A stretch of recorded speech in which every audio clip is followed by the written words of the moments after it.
Bonjour et bienvenue dans cette nouvelle vidéo de 2rouesunmoteur.fr. Donc si vous avez suivi les précédentes vidéos, je suis en train de chercher une alternative à ma Multistrada 1260S. J'ai essayé la GS Adventure 1250 que j'ai adoré, retrouvez-les sur ce même canal YouTube.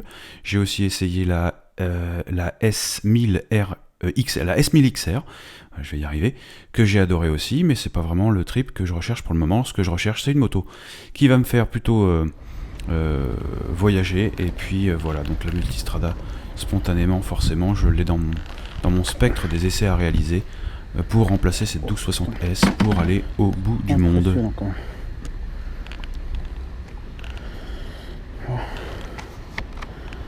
C'est pas mal, on va voir ce que ça donne. Non, en vrai, c'est pas mal, c'est juste top. Avec un doigt, on monte et on descend la bulle, c'est top. Cette moto est vraiment très impressionnante. À la voir et à monter dessus, là, le réservoir il est énorme, c'est vraiment impressionnant.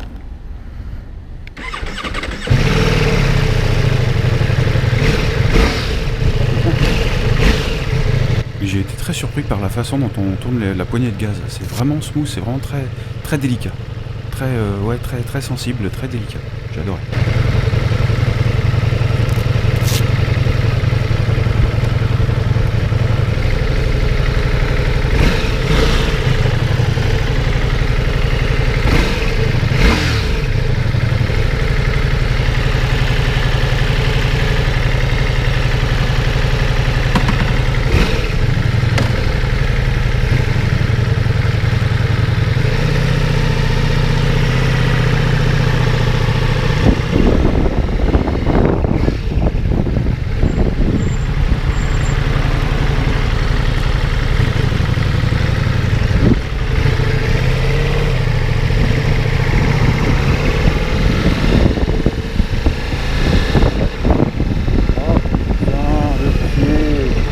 Bon, je sais pas si vous avez compris ce que je viens de dire là, mais en gros, c'est une expression du bonheur.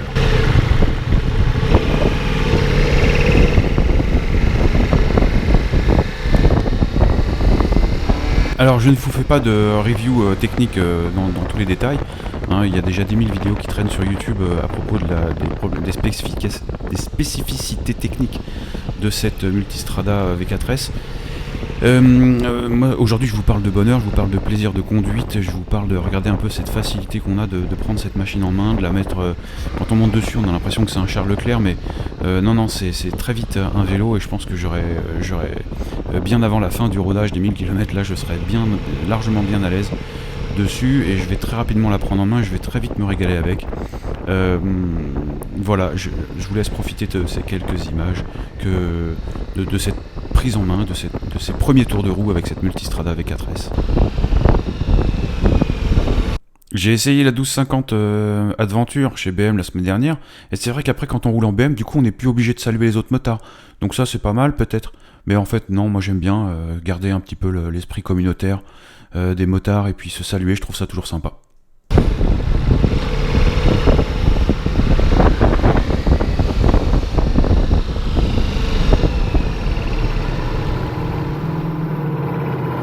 Allez, on sort un peu de la zone commerciale, là, on sort des ronds-points et tout ça, puis on va faire un petit peu de route rapide.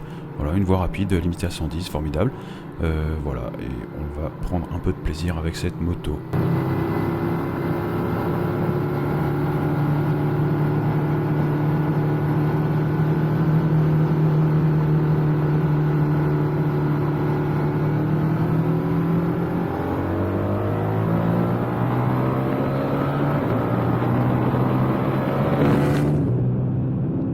Alors évidemment, 170 chevaux, ça pousse sévèrement. Et voilà, encore une fois, c'est ma première vraie accélération sur une route rapide. Bon, ça envoie, c'est prometteur. Hein. Je suis pas hyper fan de la sonorité de la sortie Accra. Mais on va voir plus tard, peut-être que ça va s'améliorer si on pousse un peu dans les rapports. Ça peut quand même avoir une sonorité assez envoûtante.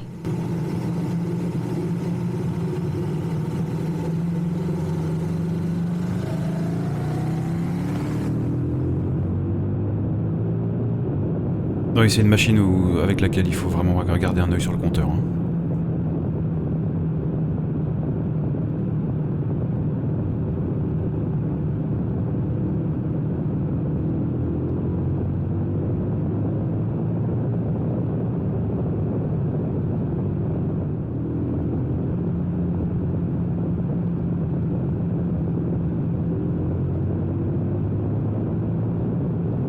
Voilà, je suis déjà amoureux en fait, là j'ai déjà, ouais, je suis tombé dans l'amour de cette petite italienne là. On arrive dans le rond-point, le grand rond-point entre Saint-Maximin et Chantilly, pour ceux qui connaissent. Et on va prendre à gauche là-bas en direction du château de Chantilly, avec les petits virolos qui vont bien dans ce coin-là.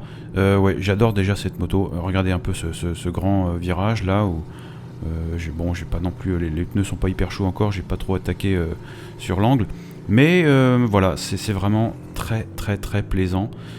Une relance en cinquième à 40, c'est super smooth, ça redémarre, ça repart haut dans les tours en partant de rien, c'est vraiment très très impressionnant. J'adore cette machine.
Alors j'ai fait exprès de passer sur les pavés du château de Chantilly pour voir comment se comporte la moto et tout, et en fait c'est vrai que c'est quand même très très smooth.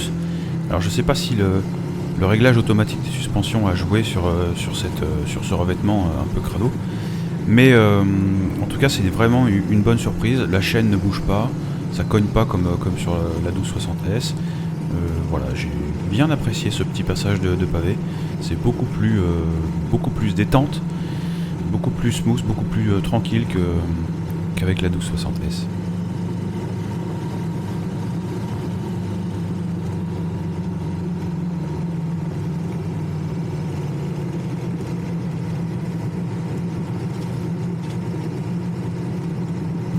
Allez, on se fait une petite accel pour voir ce que ça donne. Accrochez-vous au guidon, c'est parti.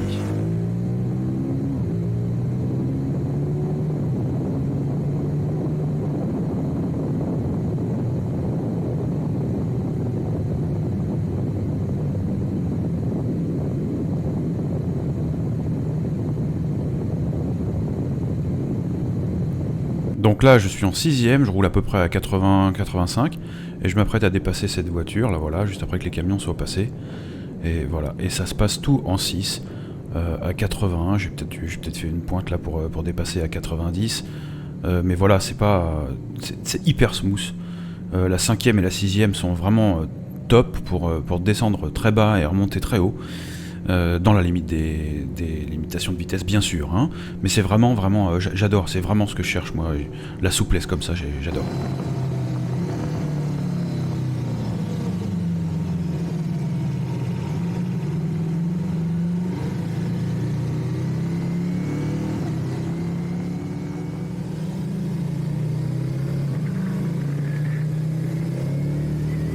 Voilà un nouveau plan où j'ai changé la caméra d'angle et ça permet de voir un peu plus la moto.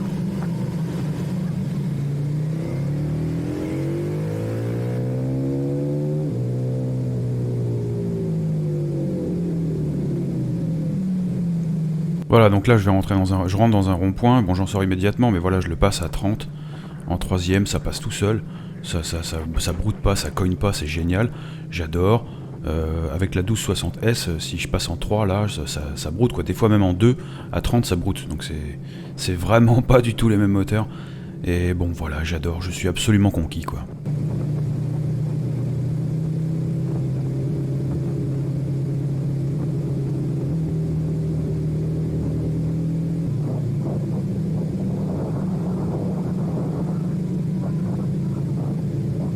Allez, je fais une petite pause dans les champs, là, au bord de la route, pour vous faire un petit peu le tour de la moto.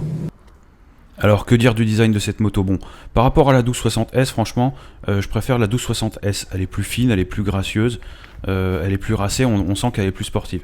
Là, on sent que c'est un gros trail routier, mais quand même, ça a quand même de la gueule par rapport à une GS, par exemple. Bon, même en aventure, la GS, il n'y a pas photo. Voilà, une fois au guidon, on se sent vraiment en confiance. Alors, on n'est pas obligé d'attendre la fin de l'animation Ducati, on peut démarrer tout de suite.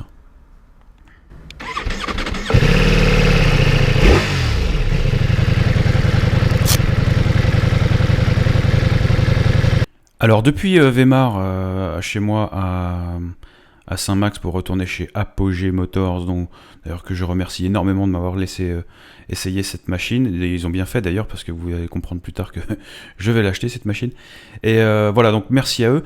Et donc pour rentrer j'ai pris la 1, pourquoi j'ai pris la 1? Je suis pas fan de l'autoroute en moto, mais ça pourra quand même arriver, donc j'ai bien pu sentir la protection de la bulle.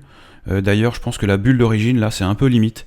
Moi je fais 1m81, je crois que la moto est en position haute là à ce moment-là, et je pense que c'est un peu limite, donc je vais voir si je peux mettre une bulle plus haute. Ducati me la propose, je crois, une bulle haute à 192 €, je crois, de mémoire. Donc c'est pas donné, donc je vais voir ce qu'ils font chez Puig. J'aime bien la marque Puig pour les bulles, en général ils font des trucs très sympas. Donc j'ai testé le régulateur avec régulateur adaptatif. D'ailleurs j'en ai même profité aussi pour tester les rétroviseurs. Vous savez, il y a une détection d'angle mort dans les rétros, et quand quelqu'un arrive dans son angle mort à droite ou à gauche, eh bien il y a le rétroviseur qui clignote, donc ça c'est pas mal. Je pense que c'est un gadget, on pense que c'est un gadget, et finalement on va vite se rendre compte que c'est absolument essentiel. Alors voilà, ça n'empêche pas, un motard ça fait des contrôles. Notre vie est en danger à tous les 200 mètres quand on roule comme ça. Donc on a habitué à faire ces contrôles avant de tourner, avant de changer de direction. Ça changera rien, mais c'est quand même un plus, je pense, ces histoires de clignotants avertisseurs là, quand il y a quelqu'un dans son angle mort. Surtout si on fait des balades à moto d'ailleurs à plusieurs, je pense que ça a un vrai intérêt. Quand un gars a décidé de nous dépasser et que c'est pas forcément prévu dans le flux de circulation, ben ça peut être pas mal d'avoir ce petit rappel. Donc voilà, ça c'était pour les clignotants avec l'avertisseur d'angle mort. Mais surtout donc j'ai pris l'autoroute pour tester le régulateur adaptatif. Et en fait, alors j'avais peur, moi je m'étais dit, ça va être super compliqué, je me vois pas en train de commencer à régler la distance des voitures, les machins, les trucs. Mais en fait, non, c'est super. Ducati a vraiment prévu ça très très bien.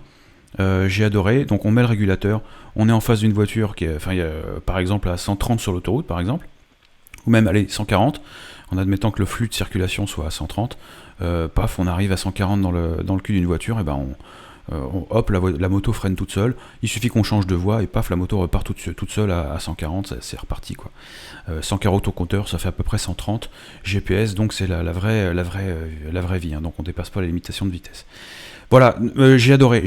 Avec ce régulateur, en fait, ça m'a même donné des idées de voyage carrément au-delà des frontières que je me fixe d'habitude, dans le sens où en fait on peut aller au bout du monde avec ce régulateur. Là typiquement c'est une route à double sens limitée à 80 je crois. Oui d'ailleurs j'avais bloqué le régulateur à 80. Là vous voyez j'arrive dans le cul d'une voiture, bim quoi. J'ai peut-être mis si la voiture ralentit, si lui en face il descend à 75, et ben la moto descendra à 75 avec la distance que j'ai prévue de respecter entre la voiture et moi. Donc ça c'est vraiment génial, et je pense que là même un 300 ou 400 ou 600 bornes en moto, ça se fait tout seul quoi, ça se fait tout seul. Ça permet d'avoir les mains libres, ça permet d'avoir quand même un peu de sécurité, voilà.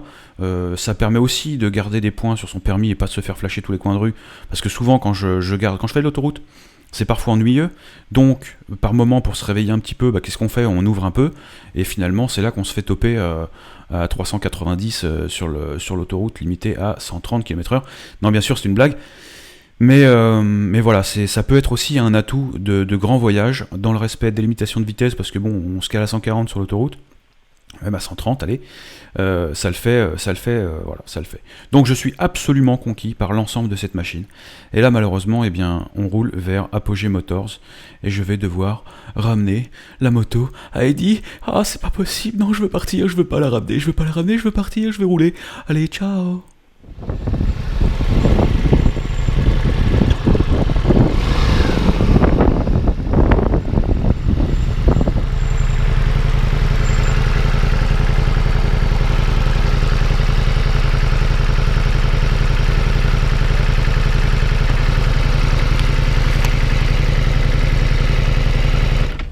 Et bien voilà, cet essai est terminé, malheureusement. Merci beaucoup à Eddie de Apogee Motors à Saint-Maximin pour cet essai en toute liberté, j'ai adoré. Donc voilà, ça c'est une couleur différente qui existe. La grise, moi je la trouve un peu fade, pas fan. Voilà, ça c'est celle que j'ai essayée, qui est très sympa, mais j'ai l'impression que tout le monde va un peu avoir la même, donc je suis pas sûr de craquer pour celle-ci. Quant à celle-ci, c'est la version Sport en fait, donc Multistrada V4S Sport. Et après il y a le Full qui s'y ajoute parce que c'est full option. Et ben en fait, comme vous le savez, faire un montage vidéo ça prend du temps. Et en fait, voilà, c'est un scoop, je vous l'annonce. Le lendemain de cet essai, je suis allé passer le bon de commande de cette version-là. Et qui normalement sera livré le 4 septembre. Alors je suis pas à l'abri que Eddie me fasse une petite surprise et me la livre avant, car ma 1260S va effectivement partir le 24 août, donc je vais me retrouver 2 semaines sans moto. Je sais pas comment je vais vivre cette situation. Mais en tout cas, voilà, j'espère que vous avez apprécié cette vidéo, n'hésitez pas à suivre le canal YouTube, et puis on se retrouve assez régulièrement sur Instagram. De Roues à Moteur, à très bientôt.